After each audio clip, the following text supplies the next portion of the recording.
de Anton Chekhov, escritor russo. Esse conto fala de uma casa de mortos que envolve um nobre banqueiro com um jovem advogado extremamente ambicioso. E o debate que surge em relação à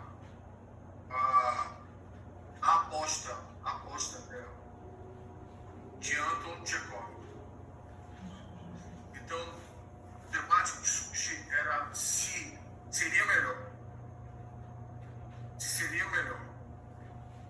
a prisão perpétua ou uma pena de morte. O jovem advogado disse que a prisão perpétua seria bem melhor do que uma pena de morte. O banqueiro fala que não, uma pena de morte seria algo, uma punição bem menor do que a própria morte. Nesse debate eles fazem uma aposta e viver um pouco desse momento, dessa aposta. Desculpa se eu estou me... Mas o que eu quero falar é que... Tá ótimo, porque isso aí tá me estimulando a um pensamento muito interessante a respeito do que a gente está vivendo agora. Prossiga, Sim, por favor. exatamente isso. E nessa aposta, o banqueiro dizia que a pena de morte seria uma coisa aposta, sim. Seria uma coisa bem melhor do que a prisão perpétua. Mas o jovem advogado ambicioso diz que não. Fala que ele passaria tranquilamente, né, por um tempo na prisão. Nessa disputa, o banqueiro propõe para ele 15 anos de prisão, né, em que, se ele conseguisse suportar uma penúria de 15 anos de prisão, ele ganharia 2 milhões de rublos, uma moeda russa da época. E depois disso, né, a aposta é confirmada, o advogado jovem é cafiado numa prisão que o banqueiro preparou nos jardins de casa. E esse jovem fica cafiado, privado de toda a liberdade, um futuro promissor pela frente. E ele achava que passaria por essa costa de Mila. No início, isso era uma condição feita na aposta. Ele poderia pedir qualquer coisa para o banqueiro. O banqueiro deveria atender. Então, ele começa a pedir vinhos, garrafas de vinhos, livros, né, e bandas que deveriam, orquestras que deveriam executar músicas. É um conto que se passa no século XIX. É uma orquestra que deveriam executar músicas ao longo do outro lado da rádio. Mas, no primeiro momento, se entra em livros e vai lendo, mas ele ficou um pouco cansado dessa leitura, né? E aí ele começa a pedir vinho. Tem um momento que ele para de pedir vinho, porque o vinho, segundo ele, né, atiçava o desejo. Então, para de pedir vinho e ele começa a apostar na leitura. O sangue banqueiro perde todo o dinheiro. Com o passar dos anos, o convidado vai lendo cada vez mais. Trancafiado que estava, também cercado que estava. e ele descobre que a maior riqueza que ele poderia ter não era o valor da aposta, e sim o conhecimento que ele poderia abstrair daquela prisão e ele conseguir obter livros. Então, uma pergunta: como é que nós, nessa condição de professores, que gostamos de livro, que gostamos de conhecimento, podemos, ao contrário do protagonista Otto de Chekhov, podemos abstrair conhecimento sem ficarmos chateados, porque antes de toda essa pandemia, tempo para livro era algo que nos faltava. E hoje, tempo para livro não é exatamente nos faltando, né? Sobrando, mas tempo para livro é algo que tem nos atormentado. Né? Como é que eu consigo, como é que nós podemos conseguir sobreviver em relação a essa dicotomia, a esse paradoxo entre ter tempo para ler os livros que estão pendurados à estante e ao mesmo tempo não ter? Se é que eu fui muito claro, desculpa se eu não fui. Foi claro.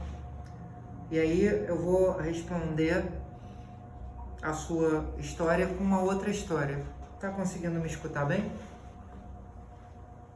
Sim, professor, Tá. sim. Então, Henrique, isso. não é? Isso. Então eu vou Sim, Henrique. falar de uma outra história. Então vinha um samurai andando com sua espada. Era um dos maiores samurais da época. E havia um monge sentado embaixo de uma árvore. E aí o samurai, com aquele ego muito grande, né? Muito cheio, falou: quero saber se esse monge, ele realmente sabe das coisas. Aí ele chegou e perguntou assim: qual é a diferença do céu e do inferno? Aí o monge chegou para ele e falou assim: mesmo que eu tivesse ajoelhado com minha cabeça estendida, você não teria velocidade para desembainhar a sua espada e me matar. Nessa hora, o samurai botou a mão na espada, olhou para ele e o monge: esse é o inferno. E aí, de repente, o samurai olhou para ele com um semblante de pensando, né, profundamente o que ele tinha feito, embainhou a espada de novo e começou a andar, e o monge: esse é o céu. Então, a diferença do céu e do inferno, que é tanto falado, são apenas estados mentais. Então, novamente, né, eu posso ter um tempo para ler um livro, mas se eu estiver vivendo no inferno mental, eu não vou ter a menor capacidade de utilizar esse tempo para isso. Por quê? Porque eu estou rejeitando. É a base do sofrimento desnecessário que a gente veio falando aqui. Então, para eu conseguir ler esse livro, eu preciso ter um nível de tranquilidade mental. E essa tranquilidade mental, para ela acontecer, ela vai ter que, inclusive, aparecer como? No bom senso de eu tirar 2 horas, 1 hora para eu fazer exercício físico, 1 hora para eu comer, 1 hora para eu me alimentar, 1 hora para eu me hidratar, uma hora para eu ler, e aí talvez uma ou duas, mas também não pode ser o dia inteiro. Aí depois eu vou ter que ter uma hora para eu cuidar do meu corpo emocional, construindo um jardim e cuidando dessas plantas e enfiando o dedo na terra. Eu preciso ter uma hora para tomar sol. Eu preciso... Então, o que a gente está falando aqui, na verdade, né, é de, novamente, de como eu consigo não rejeitar. E a não rejeição, que é um outro nome para o amor incondicional, ela só aparece através da compreensão profunda de todas as dores, inclusive das minhas dores. E uma das questões mais difíceis da gente perceber nessa fase são as dores subjetivas. Então, a cervical, se você palpar agora aí o seu trapézio, né, apertar ou pedir para alguém apertar um pouquinho com força o seu trapézio, sua cervical e sua coluna lombar, deve estar cheio de dor, porque são reflexos emocionais do estado de tensão, né? Você falou na sua história uma coisa, né, muito bonita também, né, que é a questão da liberdade, né, o valor da liberdade. Então, assim, a gente não está privado da nossa liberdade. É que tem um outro ponto aí, que é a base do sofrimento desnecessário e que vem assolando a nossa sociedade nessa época, que é o controle. Então, por a gente ter uma vida tão virtual, de computadores, né, e de programas, e de máquinas, o que foi que aconteceu? Você acredita que você é muito mais poderoso do que você é de verdade. Então, se o homem hoje em dia ele quer andar de carro, ele quer andar rápido, ele anda de carro. Se o homem hoje em dia ele quer subir rápido, ele não precisa mais subir uma montanha, ele pega um elevador. Se o homem hoje em dia ele quer ir pelos rios de forma rápida, ele anda na lancha. A criança, se ela quer ser um super combatente, ela não precisa ficar 20 anos treinando, ela vai para o computador, aí com o dedinho dela ela mata bilhões de pessoas, né? Então hoje em dia o poder do homem ele está completamente distorcido. E com isso as pessoas acreditam que elas conseguem controlar quase tudo. Então existe uma pseudo percepção, uma pseudo sensação de controle muito grande. E o que foi tirado de nós nesse momento não foi a nossa liberdade, foi o nosso controle. Você não pode fazer o que você quer fazer, o que você gostaria de estar fazendo exatamente. Então, o ser humano hoje em dia, ele está lidando muito mal com a questão do controle, e porque ele acredita que ele tem. E quando alguém vai lá, ou alguma situação dessa acontece, e vai no alicerce da crença do controle, ele entra direto na síndrome do pânico. O senhor concorda comigo? Fiz uma boa observação, respondi a pergunta? Sim, claro. Obrigado. A privação do controle, no meu trabalho hoje em dia, é uma das bases das doenças. Sim. A questão do controle do tempo, e se de repente esse confinamento me depara com todos os que eu tenho, deveria então, assim, dividir para molhar a minha grama, que é algo que eu faço toda manhã, com o maior prazer, e também parar com o livro. Muito obrigado, Henrique. A ginástica é muito importante. Exercícios ventilatórios do yoga, chamados de pranayama, são muito importantes. Eu disponibilizo gratuitamente, no canal do YouTube, uma série de exercícios, uma sequência de prática, que ela deve levar de 30 a 40 minutos, de exercícios que eles trabalham o seu ser humano todo, através do movimento. E são exercícios muito simples, que uma pessoa idosa poderia fazer, inclusive.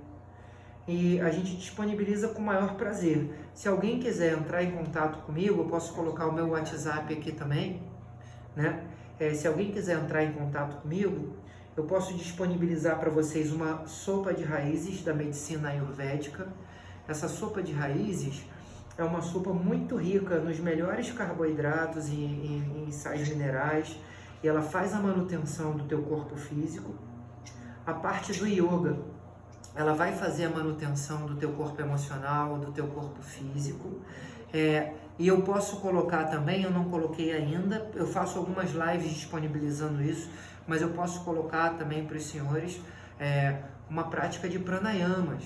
Então, se o senhor fizer uma prática de pranayama em 30, 40 minutos, em algum momento do seu dia, uma prática de yoga, 30, 40 minutos, a tua prática de movimento com tua natureza, uma prática de leitura de poemas, né? Ou até começar a escrever poesias, né? Uma práticas amorosas, de perdão, de você pegar e ligar para alguém que você amava e estava brigado, pô, deixa para lá, me perdoa, não vale a pena a gente viver isso agora, né? Olha aí, podia estar tudo acabando agora, e se tudo acabasse agora? O que você não teria feito, né? Então, assim, no momento em que o senhor for pegar seu livro para ler, você vai estar tranquilo, você vai estar harmonizado, na verdade, assim, vai estar até com uma sede, né, desse livro, sabendo que tem ali 2 horas para ler. No dia seguinte, tem mais 2 horas. Então, isso gera o quê? Isso gera até o apetite pela leitura. O problema é que somos muito tendenciosos, então, ou a gente quer só enaltecer um corpo intelectual e aí estudar demais e não cuidar dos outros corpos, então certamente vai aparecer a doença se a gente não tiver essa harmonia, desse cuidado com todos esses corpos. E essa doença, ela vai interferir certamente na nossa mente e na tranquilidade para a gente poder fazer, ou seja, não é um movimento sustentável, a gente está no movimento, né, de Platão mesmo, né, de um renascimento, talvez seja o segundo renascimento que a gente vai estar vivenciando na nossa história, e que esse renascimento ele venha trazendo o quê? A harmonia, ou seja, precisamos nos dedicar mais ao nosso ser humano, e não só um ser social, onde a gente estuda para melhorar o nosso trabalho, a nossa carreira, não. Agora eu quero estudar para aprender a ser humano, agora eu quero estudar para aprender a amar. É isso, eu vou botar o meu WhatsApp aqui no chat. Imagina. Você quer dar uma olhada no chat para ver se alguém perguntou alguma coisa? Você já listou? Eu acho não. Você consegue ver? Tá aqui, ó, 99948741775. Esse é o meu WhatsApp pessoal. Então, os senhores querendo fazer qualquer pedido com relação a essa sopa, eu envio para os senhores. Se quiserem fazer um grupo, né? Ela pode olhar a casa também. Né? Se quiserem vir até aqui, conhecer em algum momento o Dream College, a gente não tem aglomerações aqui, certo? É o ar livre, então é uma casa bem grande, que tem muita natureza, e aí a gente tem muros de escalada, tem tudo coisas abertas. A gente tem funcionado dentro da lei, e temos atendido pessoas com horário marcado, a gente não recebe pessoas assim.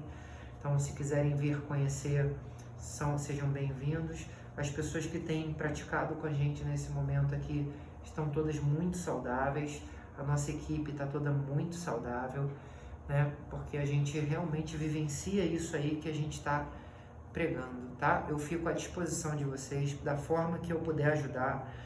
Eu disponibilizo também o YouTube, tá? O canal do YouTube. No canal do YouTube tem um canalzinho chamado Laça Café, que a gente fala sobre medo, a gente fala sobre ansiedade,